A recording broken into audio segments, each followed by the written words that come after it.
Hello everyone, welcome you all in your own channel learn everything. So आप कह रहे physics का chapter electricity and मैगनेटिज्म, काफ़ी important chapter हैगा आ। आप ये बारे काफ़ी सारा कुछ डिस्कस भी कर चुके हैं, काफ़ी वीडियोज़ अपलोड हो चुकी हैं। Next is the current and current density, ये भी सिलेबस के मैंशन है, इनू करांगे। सो समझते हैं। In electrostatic we discuss the effect of charge at rest. Electrostatic नाम तो ही स्टैटिक मतलब रेस्ट। जो आप चार्ज एट रेस्ट पढ़ते हो तो पढ़ते इलैक्ट्रोस्टैटिक के, पर जो यही चार्ज मूव करता तो उन्होंने आप कहने कॉन्स्टिट्यूट एंड इलैक्ट्रिक करंट, मतलब वो की इलैक्ट्रिक करंट है। सिंपल चार्ज रेस्ट या चार्ज जो चार्ज मूव करता उन्होंने आप कहने electric current.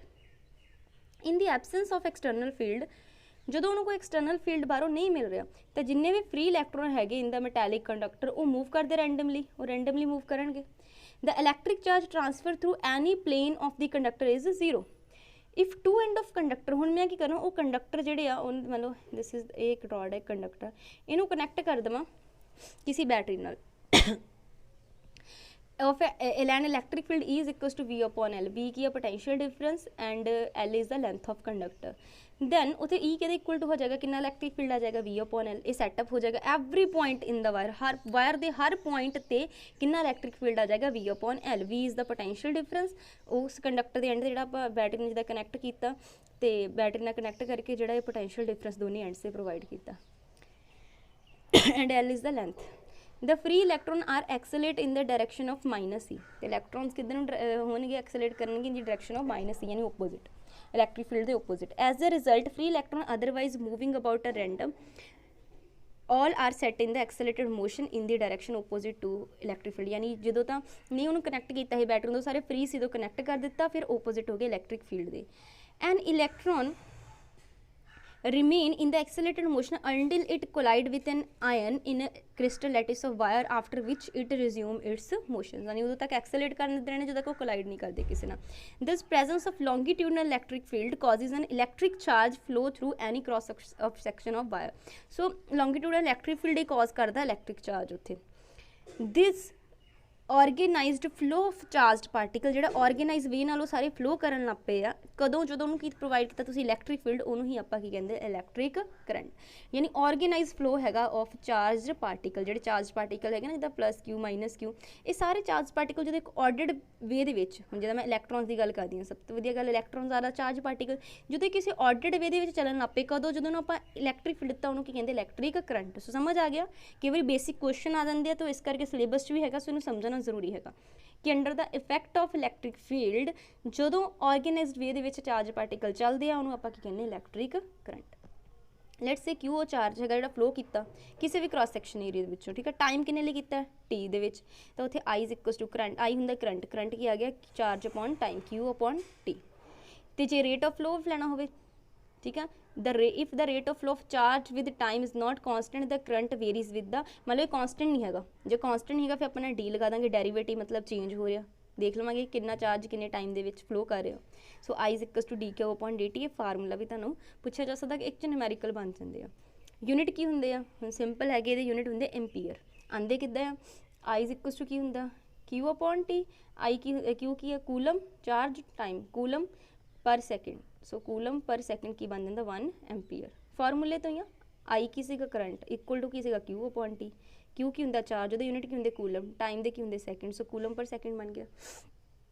Current is equal to 1 ampere if 1 coulomb charge flow through the cross section of the conductor in 1 second. हुण देखो I is equals to Q upon T सीगा ना, क्यू सीगा कूलम, टाइम की सीगा सैकेंड, हुण इनू 1 बनाने लिए की करना पैना, भी 1 होना चाहिए, भी 1। जो 1 कूलम चार्ज किसी वायर या किसी कंडक्टर के विचों फ्लो करता इन 1 सैकेंड, ठीक है, 1 कूलम चार्ज 1 सैकेंड जो फ्लो करता कितना करंट उत्थे फ्लो किया 1 एम्पीयर का, ठीक है। 1 कूलम, हाँ जी, ये स्टैट कूलम के रिलेशन होंगे कि 1 कूलम के 3 × 10⁹ ESU ऑफ चार्ज होंगे, ठीक है, मतलब स्टैट के इलैक्ट्रोस्टैटिक यूनिट्स की आप गल करिए तो इतों गया 3 × 10⁹ स्टैट कूलम अपॉन टाइम कि लिया आप 1 सैकेंड, ये आ गया 3 × 10⁹ स्टैट एम्पीयर। सो ये रिलेशन पूछा जा सकता तुहानूं। EGS की है यूनिट है ने करंट दे, current is equal to 1 EMU if 1 EMU of charge यानी 3 × 10 ESU of charge equal to 10 coulomb flow through the cross section of conductor in the 1 second। so ਜਦੋਂ ਇਹ 1 second ਦੇ ਵਿੱਚ flow ਕਰਦਾ ਉਦੋਂ ਆਪਾਂ ਇਹਨੂੰ ਕਹਿ ਦਿੰਦੇ ਨਾ 1 EMU। ਇੱਥੇ ਦੇਖੋ ਬਣਾਇਆ ਹੋਇਆ 1 EMU of the current equal to 1 EM of charge upon 1 second। 1 EM of charge ਹੁੰਦਾ 3 × 10⁻10 ESU यूनिट ਦੇ ਬਰਾਬਰ। तो ये डिवाइड करके साढ़े को कितना है ना 3 × 10⁻10 ESU of the current in the stat coulomb. So ये फर्क है। इतने देखो 1 एम्पीयर तो कड्डे है, इतने 1 EM तो 1 ESU गए। ये रिलेशन तुसीं डायरैक्ट याद रखने नोट्स के याद रख लेने। हुण इह 10 का ही फर्क आया 9 तो 10 क्योंकि 1 जिहड़ा AMU इक्वल टू हुंदा आ of the current equal to 1 AMU upon the 1 second 1 AMU equal to 10 coulomb दे हुंदा आ चार्ज के विच ते 1 second 10 एम्पीयर के बराबर आ गया। सो ये रिलेशन है, तीनों रिलेशन है। नैक्सट है जी करंट डेंसिटी, ये भी सिलेबस मैंशन किया होया special. Current density at any point it is defined as the current flow per unit area normal to the direction of current flow at a point. मतलब किसी भी point से define होंगी है the current density define at any point as a current flow है उतो current ही कितना फ्लो करे but per unit area current flow per unit area normal to the direction of current. मतलब जितने करंट जा रहा वो नॉर्मल इनू डिनोट किया जाता जे नाल। ठीक है, J is the direction sorry the direction of current density vector J एक करंट डेंसिटी वैक्टर को आप जे नाल रिप्रजेंट करते हैं। Is the direction of flow of positive charge at तुहानूं ये तो पता ही है और दैट ऑफ अप्लाइड डायरैक्टिव फील्ड भी कह सकते इक्को गल है क्योंकि इलैक्ट्रॉन तो ओपोजिट होने बट पॉजिटिव तो सेम पासे रहने। And electron at that point would move in the direction opposite हो गया जे दे है ना। पहले आप पढ़ के आए हैं कि ओपोजिट जाएंगे वो। If the current I is uniformly distributed let current तो सारी जगह यूनीफॉर्मली डिस्ट्रीब्यूट हो गया across the conductor of uniform cross section area फिर जे किया जाएगा आई अपॉन एस। अदरवाइज ये रिलेशन याद रखना है डायरैक्ट पेपर से पूछा जाता I is equals to surface integral J dot D S. ठीक है, इत्थे ही बन गया आई जे एस बट फिर जो आप सरफेस के पूरे देखना आप सरफेस इंटैग्रल कर दिता। डी एस की है surface area of the element integral हो गया पूरे सरफेस से फाइंड आउट करने। ठीक है, अगे को गल दसिया इक्वेशन शो कर दी है कि I clearly that I is a scalar because J dot S is a scalar क्योंकि ये भी स्केलर सो ये भी scalar. The arrow often associate with the current in the wire of conductor does not indicate current is the vector but merely show the sense of flow of charges। मतलब जो current के उपर इदा vector लाया मतलब दस रहा किधर नूं जा रहा है, मतलब ये नहीं कि वैक्टर क्वांटिटी है।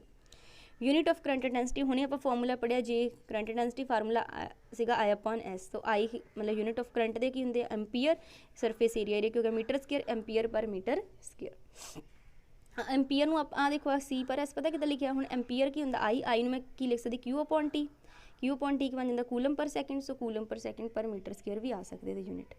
मतलब इदा उन्हें यूनिट लिए यही डिफाइन किया अदरवाइज कुछ नहीं है ये क्लीयर। सो ये करंट डेंसिटी का मेन फॉर्मूले तुसीं याद रखने उस तो ज़्यादा कुछ नहीं है एंड ये सारा याद रखोगे रिलेशनस करंट डेंसिटी की होंदा बस। सो ये कर लेना। वीडियो पसंद है लाइक एंड कमेंट करके सुना। Thanks for watching the video.